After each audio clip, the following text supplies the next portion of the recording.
Noul Focus 2023. De ce a murit Ford Focus? Am venit să aflăm. Bine, vă spun eu de ce a murit. Criza de semiconductori și faptul că lumea cumpără acum numai Puma și toți semiconductorii, toate chipurile se duc către Puma. Adio Fiesta, adio Focus, Mondeo era gata de ceva timp, EcoSport nu mai are nici cel mult de trăit pentru că Puma ia toate vânzările, dar hai să vedem dacă noul Ford Focus în premieră națională a rămas sau nu o mașină bună. Grupul de WhatsApp, în descriere aveți link de invitație la grupul de WhatsApp cu abonații. Suntem aproape 300. Dacă depășim 500, atunci o să trecem pe Telegram. Stickere cu mașini cu Luci Popa găsiți pe stickerpower.ro și nu uitați că am și Instagram și TikTok, tot mașini cu Luci Popa. Și acum, hai să vorbim.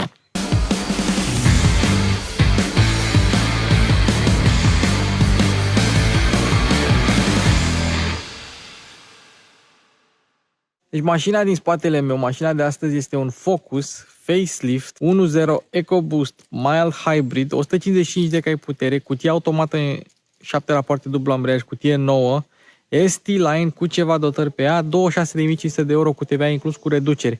Așa prețul mașinii fără reduceri de lista a fost 29.800. Este asta o mașină de 30.000 de euro? Nu, e de 26.000. Poate. Vom vorbi despre schimbările pe care le-a suferit faceliftul acestei generații. Mașina este tot construită în Germania, tot cu suspensie semi-independentă pe spate, doar că schimbările au avut loc în altă parte. Să vedem care sunt schimbările și dacă Ford Focus a rămas etalonul dinamic, cum ziceau jurnaliștii cu 25 de ani când a apărut Focus. Hai să vedem. Nu știu să vă spun prețul de bază al mașinii, pentru că momentan Ford nu mai ia comenzi pentru noul Focus. Din păcate, sursele mele spun că ar reveni. Alte surse ale mele, tot din interior Ford, spun că n-ar mai reveni pe piață. Deci ne-am putea uita la ultimul Focus. Oricum ei au spus că Focus 5 nu va mai exista. Ce voiam eu să spun este că dacă te uiți ce mașini sunt făcute pe platforma asta Ford C2, care este o platformă modulară, mai multe tipuri de ampatamente, de înălțimi și așa mai departe, îți dai seama că noi nu primim nimic din ce e bun. Deci fiți atenți aici. Kuga, asta e ultima care ne interesează. Ford Bronco Sport, care e super mașinuță. Ford Maverick, care a rupt în America. Este un pick-up din ăsta micuț așa. Evos, care este o mașină pentru China. Noul Mondeo, care e pentru China. Lincoln Corsair, Lincoln Zephyr.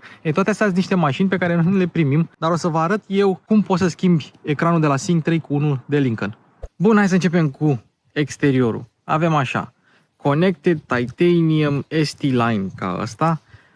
Și Active, echipările principale. Deci nu mai există Trend, iar Vignale este acum un pachet. Nu mai există echipare Vignale proprie. Nu, este un pachet din ăsta de dotări de lux pentru echipările cele bune, să zicem. De ce? Pentru că nu a cumpărat nici dracu Ford Vignale, de-aia. Așa, altă chestie. Capota. Sau mă rog, bara asta, fața a fost ridicată puțin. Una din criticile aduse Fordului Focus a fost că are botul așa care ploja prea mult și se termina ca din pix așa, nu se termina bine. Ei bine, au ridicat-o și mașina chiar arată mult, mult mai bine, mai ales în echiparea asta ST-Line. Eu am văzut și câteva conecteduri mai de bază așa, nu sunt urâte, dar cu grila asta neagră și cu vopseaua asta, Focusul sau botul noului Focus arată chiar bine, bine de tot.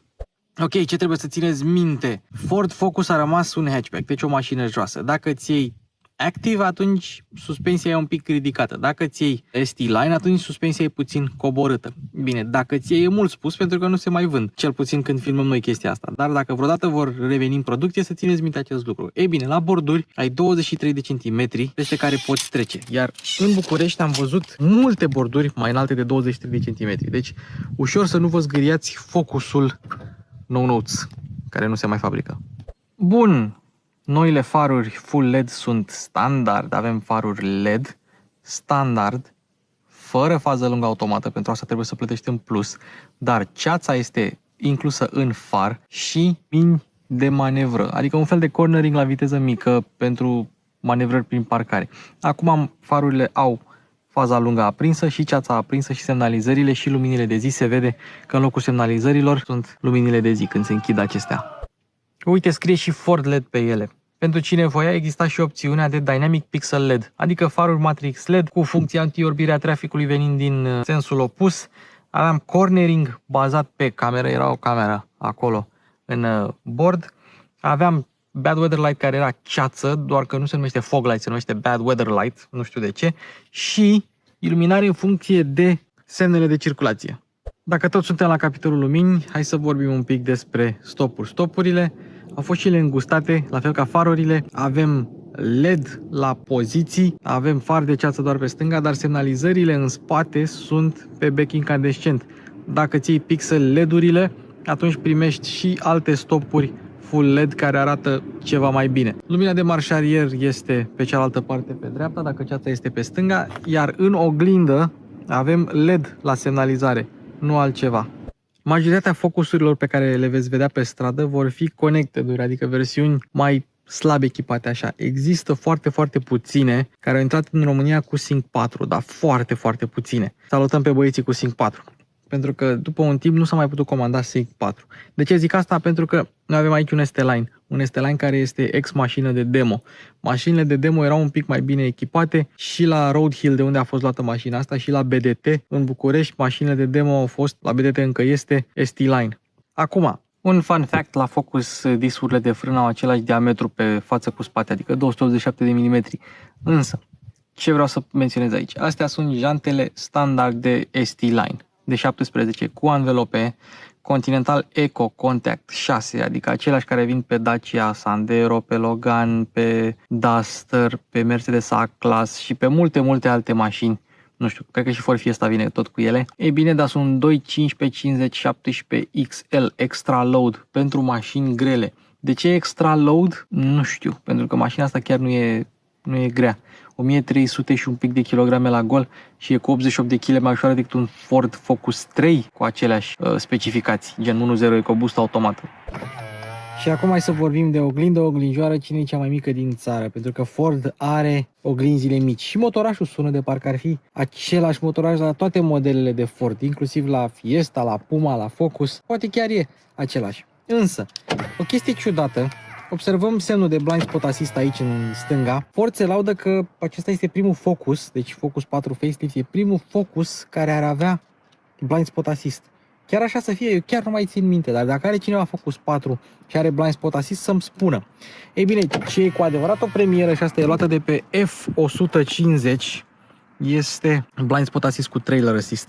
Te duci în navigație, dacă ai funcția asta, și selectezi lungimea remorcei pe care o transporti. Iar apoi sistemul de blind spot te va avertiza nu numai pentru mașină, dar și pentru remorcă. Bun, acum este momentul să vorbim despre cheie de Ford și de pe Focus și de pe Fiesta și de pe Puma e aceeași. Dacă vrei să desfaci cheia normală, apeși pe aceste două butoane din stânga și în dreapta și cheia este de aici, de pe siglă. Cheia, în schimb, este mică, foarte, foarte mică, cu 3 butoane și se vede că portbagajul se deschide apăsând de 2 ori. Și arată ca și când ar fi un Mondeo, pentru că aceea era cam singura limuzină de la Ford, ultima berlină de la Ford, sau poate Ford Focus Sedan. Revenim la mașină. Observăm că ST-Line are și niște praguri ceva mai sportive și dacă te uiți la mașină, observi că are musculatura destul de bine definită. Și la ușă și la praguri și aici, venind de la capotă, frumos așa, s-au chinuit puțin designerii să nu-i ofere un aspect tocmai bland, așa cum ar zice englezul. Din păcate, geamurile nu urcă dacă pui mâna pe butonul de keyless. Asta este, nu le poți avea pe toate. De deschis e super ușor de deschis și hai să facem și testul de sunet, dacă tot suntem la capitolul ăsta.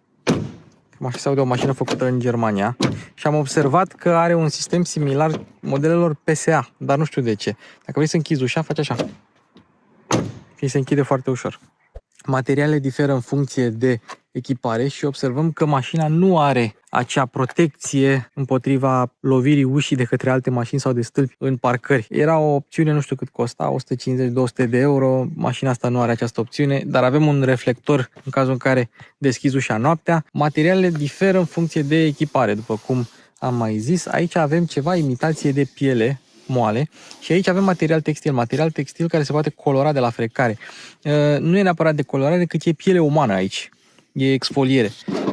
Plastic tare și capitonaj, dar uite că intră, la fel ca și în Puma, intră o sticlă de 2 litri de apă în buzunar, ceea ce nu poți spune despre multe mașini din clasa asta. În schimb, la fel ca la Fiesta, Puma și alte modele Ford EcoSport, plasticele de pe ușă sunt ceva mai ieftine. Însă, la Focus Sunt cele mai scumpe dintre plasticele ieftine pe care le poți cumpăra. Ai impuls la toate cele 4 geamuri și tot la toate cele 4 geamuri ai protecție împotriva prinderii mâinii. Butonul de oglinzi rabatabile și child lock-ul, ia să vedem unde este. Ia uite. Child lock-ul e aici, este cu cheie și este exact ca la Puma amplasat, dar nu băgați mâna aici că e plin de vaselină. În spate nu mai avem norocul ăsta, plastice mai ieftine, material textil, dar capitonaj în spate, bine Ford. Și aici mai avem un cârlig, dar nu se vede.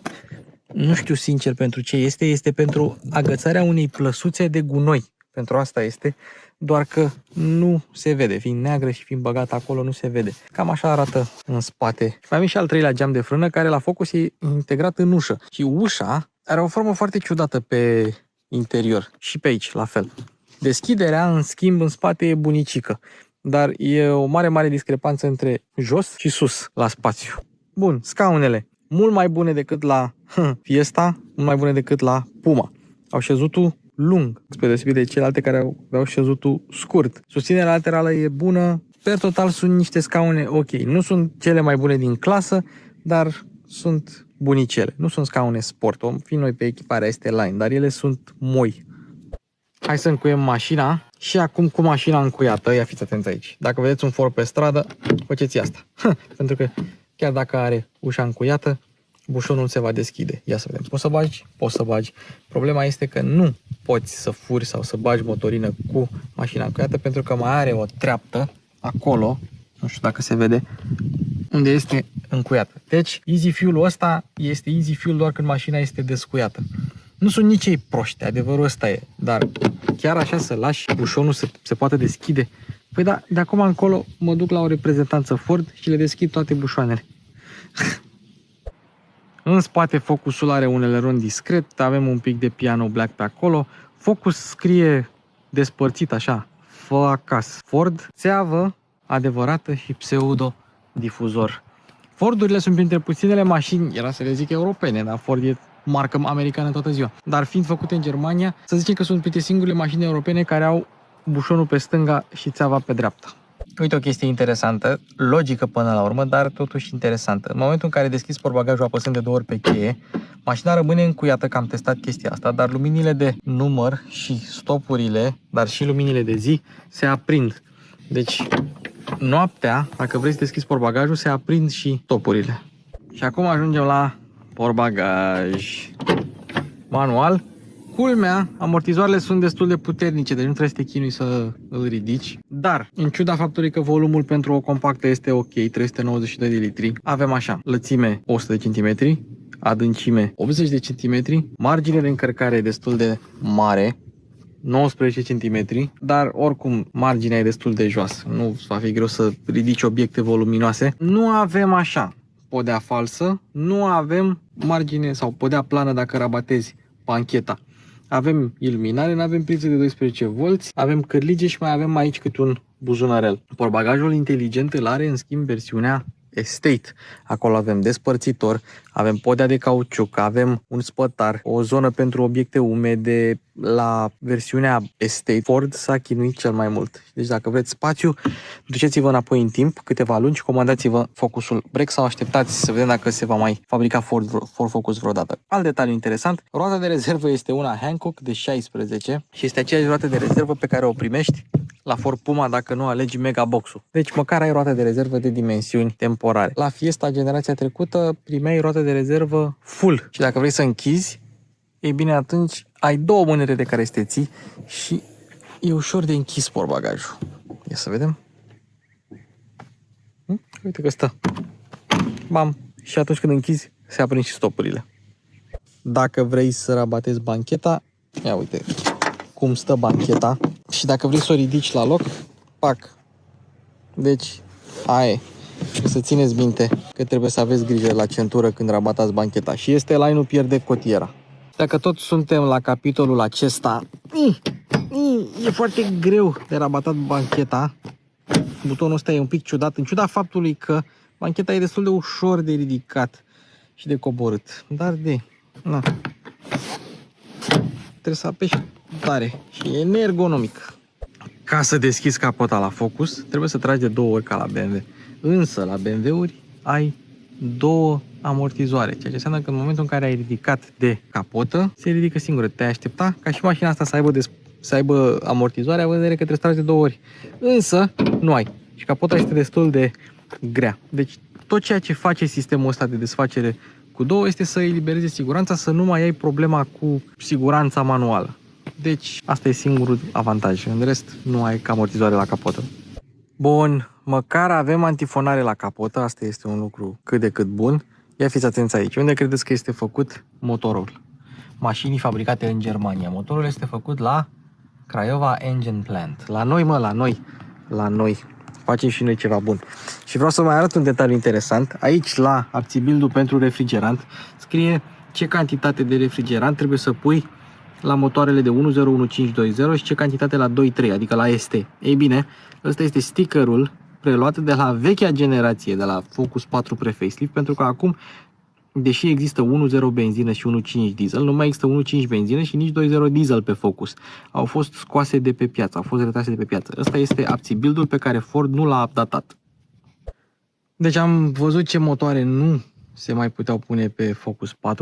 Hai să vedem ce motoare se puteau pune pe Focus 4.5. Aveam 1.0 EcoBoost în 4 versiuni. Benzină 100 de cai, benzină 125 de cai, mild hybrid 125 de cai și mild hybrid 155 de cai putere. Exact motorizarea pe care o avem aici. Cel mai puternic motor de 1 litru făcut de Ford. 155 de cai putere. În versiune mild hybrid, ambele versiuni mild hybrid pot fi cumpărate cu transmisia automată cu 7 rapoarte dublu ambreiaj.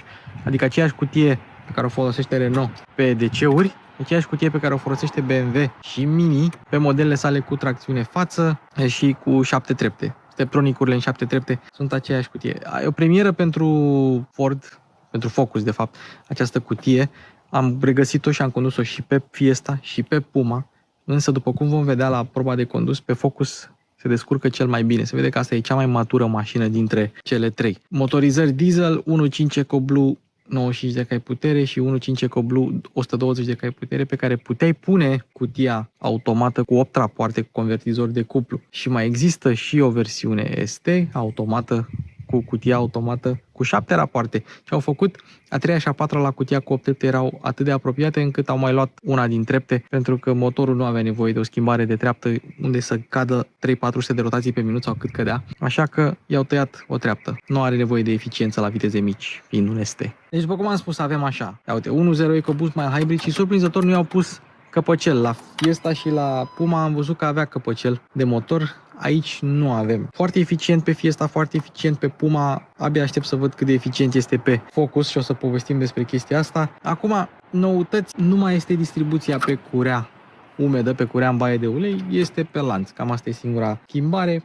În rest, injecție directă de presiune mare și distribuție variabilă independentă, admisie evacuare, pentru un răspuns ceva mai bun. Și, într-adevăr, motorul chiar are un răspuns destul de bunicel. Și ar trebui să fie și mai fiabil acum cu distribuția pe lănțișor. În ceea ce privește performanțele, avem așa, 155 de cai putere, 190 Nm, puterea la 6000, cuplu la 1900. Deci avem și cuplu jos și putere sus. Sistemul mild hybrid, da, pe curea Belt Integrated Starter Generator, mai adaugă 16 cai putere, 50 Nm și avem 155 de cai putere și 240 Nm putere totală. Deci sistemul mild hybrid ce face? Recuperează energie, o depozitează în baterie, ajută motorul termic la accelerație atunci când are nevoie și mașina îți spune atunci când este folosit acest motor și alimentează anumiți consumatori atunci când mașina simte că are nevoie de acest lucru. Bateria e în portbagaj 0,48 kWh brut, 0,38 kWh net. Nu poți să mergi pe electric, dar sistemul start-stop al mașinii funcționează, dacă nu mă înșel, la viteze de mai puțin de 12 km pe oră. Deci la 12 km pe oră te trezești că ți se oprește motorul și că intră start-stopul. Performanțe, mașina, am spus, cântărește undeva la 1300 și ceva de chile și Focusul este una dintre cele mai măricele, să zicem așa, modele compacte, adică se apropie de 4,4 m, lățime 1,82 parcă și înălțime 1,46 m. Ampatamentul e fix 2,7 m, iar greutatea 1387 de kg la gol. Dacă nu mă înșel, la varianta asta cu toate fluidele și cu toate opționalele. Deci aproape o tonă 400. Ei bine, mașina sprintează de la 0 la 100 în 8,4 secunde, ceea ce pentru orice mașină cu motor de 1 litru este ok. Viteza maximă este de 208 km/h pentru versiunea asta cu transmisie automată. Nu o să stric surpriza cu consumul. Consumul o să-l vedeți atunci când luăm loc la interior. Dar vă dau un mic spoiler, mașina se conduce foarte bine și are un răspuns foarte bun. Și asta e foarte important. Cutia nu este atât de lungă pe cât mă așteptam. La 130 de km/h ai 2950 de rotații pe minut. Mă așteptam să fie undeva la 2600-2700. Pentru o compactă, diametrul de bracaj este destul de mare, 11 metri. Asta se datorează în parte apartamentului un picuț mai lung. Dacă ai angajați sau copii și nu ai încredere în ei, cu cheia MyKey poți programa viteza maximă și volumul maxim al sistemului audio, astfel încât ei să nu meargă nici prea repede, nici prea departe și nici cu muzica în blană. Dacă ai un telefon și un Ford nou, ia-ți aplicația Ford Pass. Poți să vezi acolo până și viața uleiului, poți să o descui, poți să o încui, poți să faci multe chestii prin aplicația Ford Pass. Eu nu am, că n-am Ford. De fapt am Ford, dar nu e așa de nou. Mașina vine cu garanție de 2 ani, dar prin garanția Ford Protect, care costă câteva sute de euro în plus, poți să o lungești până la 5 ani, 200.000 de km sau 7 ani, 150.000 de km. Recomandarea mea este să faceți acest lucru. Sau să vă luați o mașină cu garanție mai mare. Frumusețea asta de mașină a obținut 5 stele la testele Euro NCAP. Uite ce agresivă e din unghiul ăsta. Da, 5 stele la testele de siguranță Euro NCAP. Cei drept varianta pre-facelift, noua versiune nu va mai fi testată pentru că nu poate fi comandată. Dacă vreodată va fi repusă în vânzare, va fi testată. Testul elanului a trecut cu 83 de km/h, unul dintre cele mai mari scoruri pentru o compactă. E foarte sigură la testul elanului și o nouă funcție se numește Intersection Assist. Ce înseamnă acest lucru? Dacă intri în intersecție și în giratoriu și schimbi banda, iar vine cineva din stânga și din dreapta, mașina va trage volanul pentru tine. Ceea ce înseamnă că, în sfârșit, vor învăța românii cum să folosească corect sensul giratoriu și să nu mai schimbe banda incorect în sensul giratoriu. Bine, Ford! Bine, bine! Ok, hai să terminăm cu elefantul din cameră, da? Nu avem Sync 4. Dacă aveam Sync 4, nu mai aveam butoanele astea, clima rămânea, gurile de ventilație rămânea la fel, clima dispărea în ecran, iar aici ar fi fost butoanele astea de auto start stop, parcare și moduri de rulare. Acum că avem Sync 3, avem layout-ul obișnuit, cu butoane de sunet, next song, previous song, pauză. Mi se pare cel mai bun sistem cu aceste butoane. Ok, le ai și pe volan, dar e bine că le ai și pe bord. Clima acolo și butoanele aici, ca la modelele Ford tradiționale cu Sync 3. Sync 4 ar fi avut un ecran de 13,2 inch, cel mai mare din segment, ceea ce înseamnă că nu ar fi avut loc celelalte comenzi decât pe ecran. Vreau și eu să văd un Ford cu Sync 4. Nu Mach-E, că am văzut Mach-E, vreau să văd un Focus cu Sync 4. Comenzile pentru lumini, nimic ieșit din comun, cu setarea luminozității tabloului de bord și aici ar fi fost butonul pentru portbagajul electric la versiunea Break. Nu ai versiune Break, ai chestia asta, decupajul ăsta de plastic. Nelu Ciocănelu se va întoarce în septembrie ca să ne ajute cu testatul materialelor. Până atunci avem material moale, iar aici s-ar fi aflat head-up display-ul dacă am fi avut head-up display. Material moale, plastic tare, plastic moale, iar aici avem tare, aici avem tare, aici avem tare și cotiera este moale. Ceea ce privește materialele, Focus stă bine, este în limita clasei, cel puțin în față. Nu am găsit nici materiale nici mai bune, nici mai proaste decât găsești în alte modele din segment. Hai să zicem că sunt un picuț mai bune decât în Golf. Ok, hai să vorbim despre volan. Volanul este ST-Line, piele perforată, cusături roșii, este teșit. Subțirel, cu decupaje bune pentru degete, Ford face volane bune. În ceea ce privește reglajele, avem cam atâta reglaj pe înălțime și pe adâncime. Dacă ar fi să mă plâng de ceva, vă spun de ce. E chestia asta, care este butonul pentru ștergătorul spate. E pus foarte aiurea pentru că vrei să iei viraj și din când în când mai dai de acesta. În schimb avem lane keep assist-ul aici, care este de lăudat, că îl activezi și îl dezactivezi fix când vrei. Deci, per total, este un volan bun. Comenzile de pe el sunt foarte intuitive. Aici ai audio, tempomat și computer de bord. Simplu! Știu că am mai vorbit despre scaune, dar trebuie să critic faptul că îl reglezi cu rotițe. Inclusiv suportul lombar este cu rotiță. La un scaun manual n-ai ce să faci. Rămâne rotița la suport lombar. Dar mă bucur că nu mai ai suportul lombar agresiv cum îl aveai la Fiesta sau la Puma. Mașina asta are pachetul de iarnă cu scaun încălzit, volan încălzit, parbriz încălzit, tot încălzit. Eu pot să văd, dar nu știu dacă se văd pe cameră, dar abia se văd dungile de la parbrizul încălzit cu ochiul liber și sunt oameni pe care îi deranjează chestiile astea, sunt aproape invizibile. Sunteți nebuni, oamenilor, parbriz încălzit rules. POV, ăsta este Fordul Focus, da? Te urci pentru prima dată în el și vrei să-l pornești. Unde e butonul de start? Aici nu e, aici nu e, aici nu e. Pe volan nu e, aici nu e, aici nu e, aici nu e, aici nu e. Uite-l aici. Mă, cine dracu a pus butonul ăsta de volan? Aici. Cine? Cine? Vreau să știu. Acum, sincer, chiar așa? Chiar așa? Pe aici trebuie să bagi mâna ca să oprești motorul? Spații de depozitare și conectivitate. Avem aici, ia uite-l, un spațiu pentru telefon, un USB-A, un USB-C, o priză de 12 V. Deci nu avem doar USB-A sau doar USB-C. Le avem pe amândouă și amândouă se pot conecta la Apple CarPlay și Android Auto. Cea mai bună soluție de până acum. Continuăm cu spațiile și ia para un buzunărel. Ia uite. Ce tare. Le apeși și faci suporturi de pahare sau suporturi de telefoane fix cum vrei tu. Spre exemplu, îți pui telefonul aici, conectat la Apple CarPlay și ca să nu se miște, îl conectezi aici. Uite, așa, spre exemplu. Și stă fix. Bine, Ford.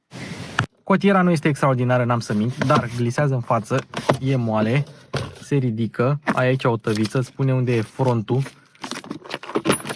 Da, și dacă pui invers, da, nu se întâmplă nimic, doar că stă mai bine, stă mai fixă, dar îți spune unde e frontul, ai acolo un spațiu destul de ok. Deci cotiera nu e nici prea, nu e nici foarte, așa cum se întâmplă la Forduri.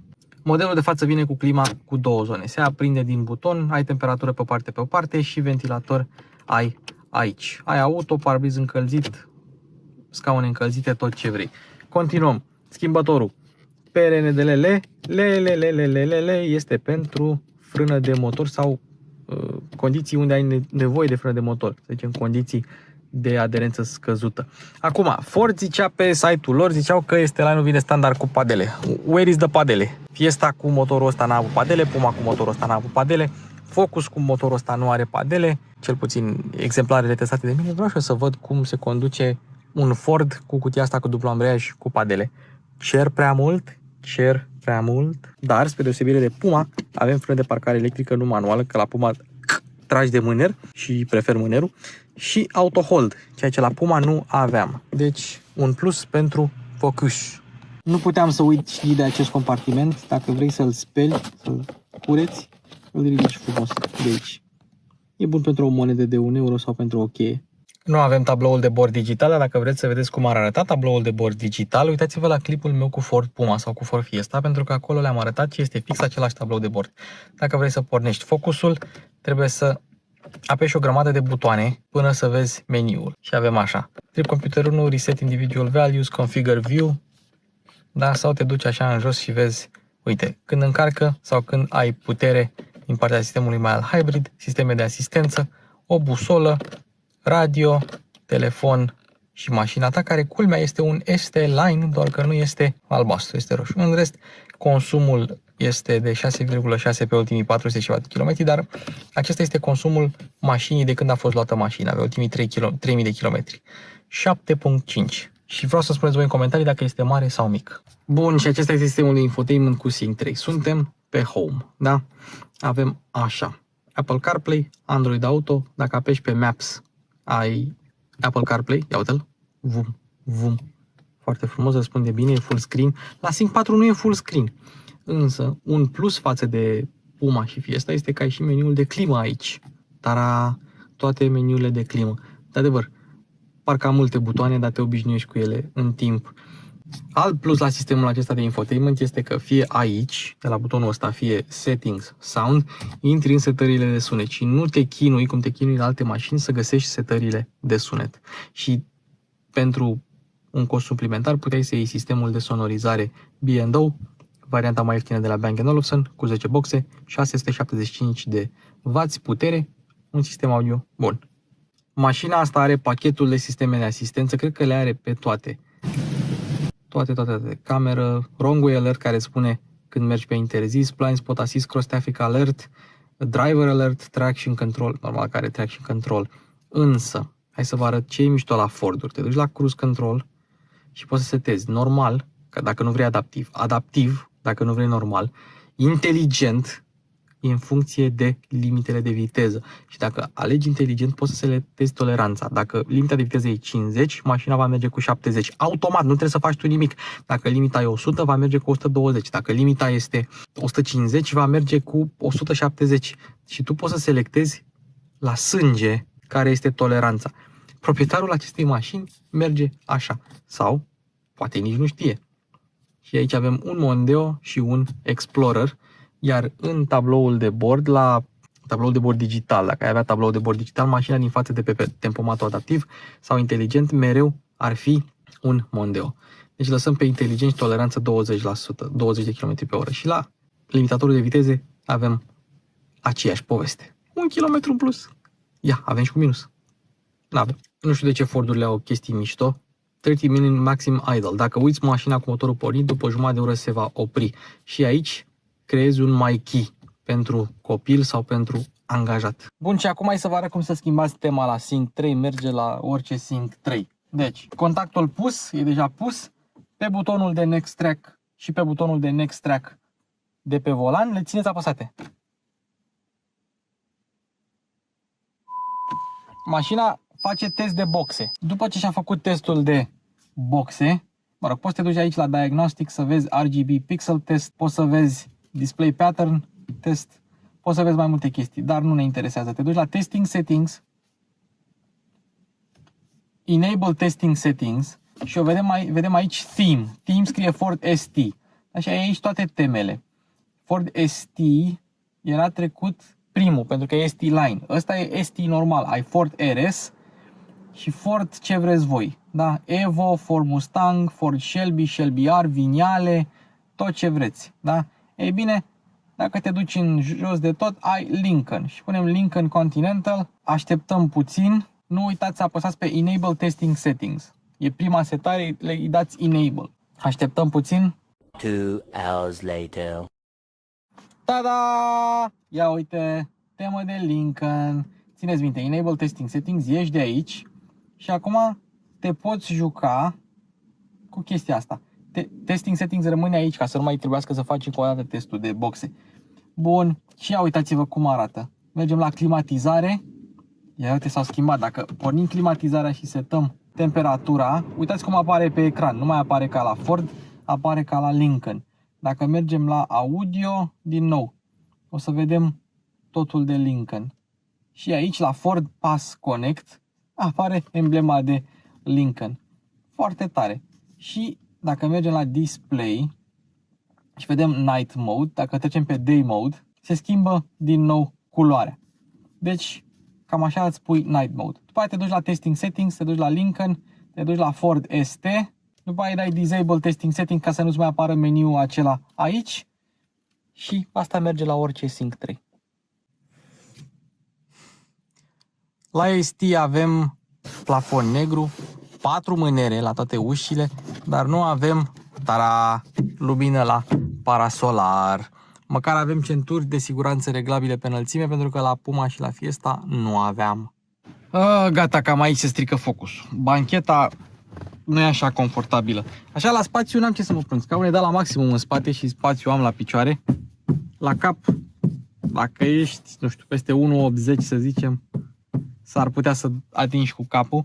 Avem plăsuțe, dar confortul banchetei și tetierele astea care se ridică foarte greu sunt enervante.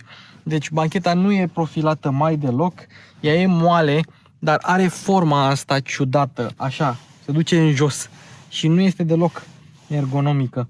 Nu știu de ce face Ford chestia asta, că și la Puma m-am plâns de același lucru. Acum, ce-o fi, o fi. Nu avem cotieră, nu avem ski hatch, la ST Line pierzi cotiera, avem mânere, avem cârlige, avem buzunare capitonate. Bine că au pus buzunare capitonate, dar n-au putut să pună și ei o cotieră sau o banchetă ceva mai profilată și mai confortabilă. Nu e problemă de spațiu, e problemă de confort aici. Repede până nu uit, în spate aveam priză de 12V. Exista o opțiune prin care puteai să pui USB-A și USB-C în spate, exact ca în față, doar că mașina asta nu are.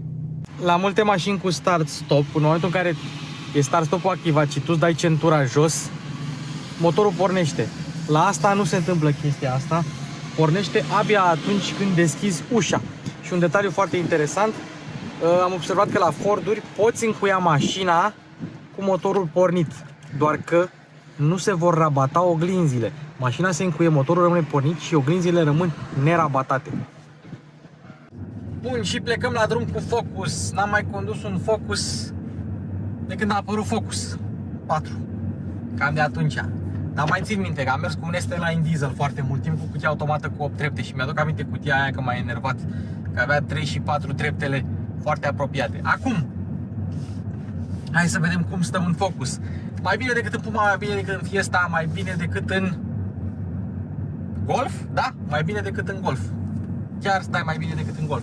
Scaunele sunt moi, dar au susținere laterală, sunt profilate, dar Ford nu oferă o profilare a scaunului foarte, foarte bună. Dacă ai nevoie de suport lateral, atunci ai opțiunea de suport lombar, ai opțiunea de suport lombar și este destul de agresiv. Poziția la volan, în schimb, este bună și cu volanul și cu scaunele. Dacă șezutul scaunului ar fi atât de lung, m-aș simți și mai bine. Dar în rest nu prea am ce să îi reproșez. Oglinzile laterale, ca la orice Ford, sunt mici. Oglinda centrală e mare, este electrocromă. Bravo! În spate vezi binișor, luneta nu e exagerat de mare, al treilea geam de frână integrat în ușă. Eu zic că mai mult ajută decât să strice. Ok, o avea ușa o formă stupidă, dar ajută. Pentru vizibilitate este un lucru bun și este de apreciat. Pe decibelmetru mașina mi-a scos 63,5. Compactele bune scot undeva 63-64. Focus e o compactă bună, destul de silențioasă. La nivel de, hai să zicem, Peugeot 308, aveți în descriere linkul cu ce decibeli au scos ce mașini la 80 la oră pe același traseu de test cu ce anvelope. Acum, volanul îmi place că e moale, piele perforată moale, se ține bine în mână, decupaje, nu prea am ce să îi reproșez. De vizibilitate am spus, ok, poate că atmosfera e un pic cam neagră, un pic cam închisă în interiorul mașinii, mai ales cu plafonul negru, dar nu, per total e ok, zic eu. Și acum, hai să vedem cum răspunde mașina în speță cu această cutie. Deci 155 de cai putere și cuplu maxim de la 1900 plus boostul electric. Suntem pe Eco. Nu știu în ce treaptă suntem, pentru că nu pot să văd, că n-am nici mod manual, nici nimic. Și avem așa, 45 de km pe oră. Vitezometrul, apropo, e gradat din 10 în 10 până la 100. Și se pare că vitezometrul o ia razna. Se pare că sar pistoanele prin motor la cât de repede accelerează, dar nu e chiar așa. Deci, suntem la 45 de km pe oră, la 1500 de rotații pe minut, accelerăm ușor. N-a intervenit boostul electric pe Eco, dar mașina are suficient de mult cuplu și se duce foarte bine la pedală puțină. Acum, și nici măcar n-ați auzit motorul, e destul de silențios, doar când turezi mașina se va auzi, o să auziți imediat. Acum, kickdown la 60-1600 de rotații pe minut. N-avem pedală de kickdown, dar mașina are retrogradat și urcă în viteză. Pua! Chiar e o mașină rapidă. Deci fără niciun mișto, fără niciun nimic, motorașul ăsta de 1 litru trage extraordinar de bine. Și asta a fost pe Eco. În momentul în care i-am dat kickdown, cu toate că nu avem pedală de kickdown, boostul electric s-a simțit. Și asta a fost pe Eco. Dacă o trecem pe normal, ia să vedem. Răspunsul este ceva mai bun, boostul electric vine ceva mai repede. Cutia, hai să vedem cum schimbă cutia. La accelerație medie. Bum.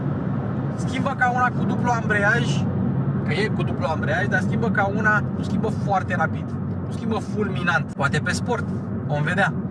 Dar schimbă lin, nu prea simt schimbările de treaptă. Schimbă mai mult ca una cu convertizor decât una cu dublu ambreiaj. Uite, ieși din viraj, boost electric și îți spune și cât boost electric ai.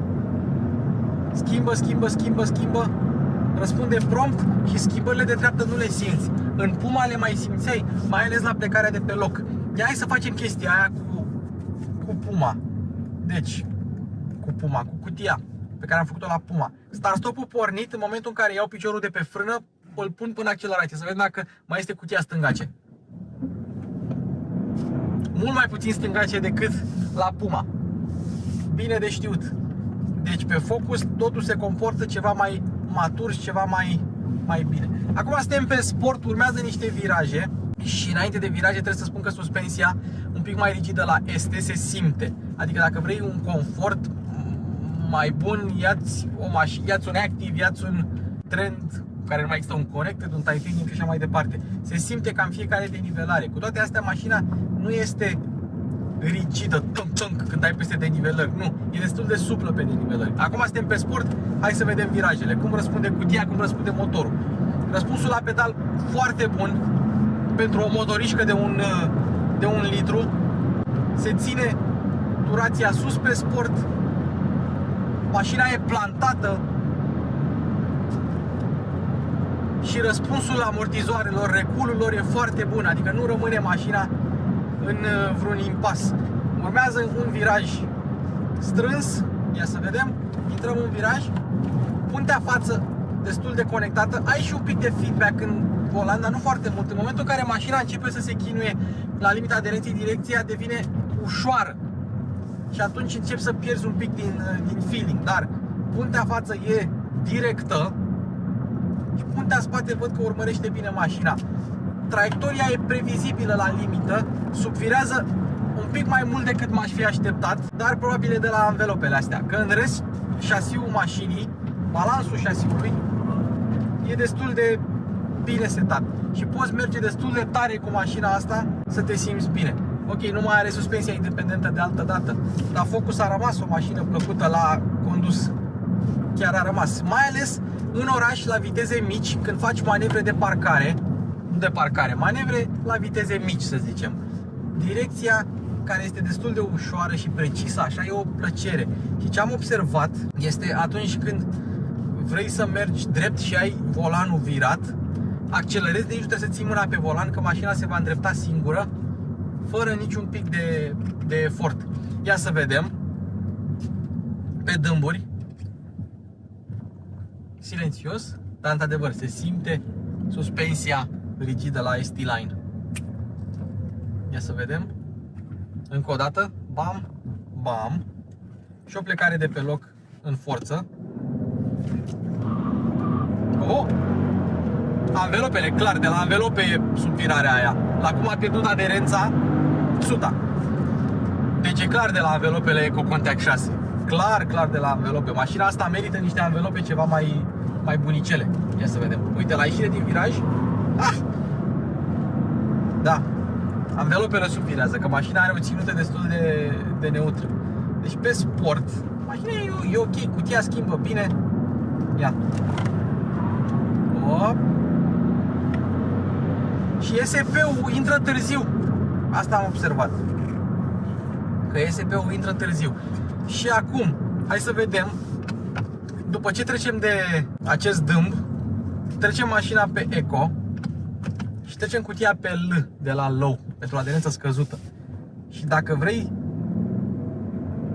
să vezi cum e mașina pe Low, schimba abia la 5000 ca să ai frână de motor atunci când ai nevoie de ea.